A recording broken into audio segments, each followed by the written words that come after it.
દર્શક મિત્રો, news of કચ્છમાં આપનું સ્વાગત છે। હું નવીન મહેતા। જોઈએ આજના સમાચાર।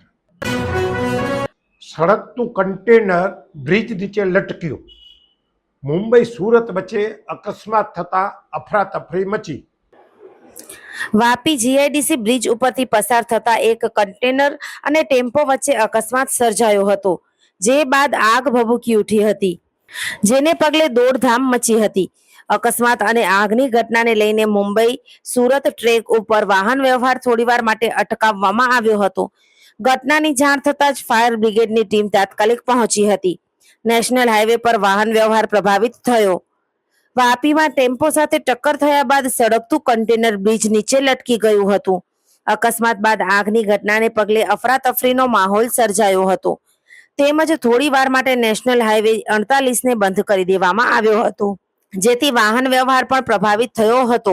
જો કે વાપી ફાયર વિભાગની ટીમે તાત્કાલિક પાણીનો મારો ચલાવીને આગ પર કાબુ મેળવી લીધો હતો।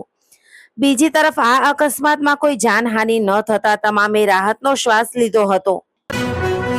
દર્શક મિત્રો, આજે 29 એપ્રિલ 2026 આ હતા આજના સમાચાર। આવતીકાલે ફરી મળશું, ત્યાં સુધી મને રજા આપશો। નમસ્કાર।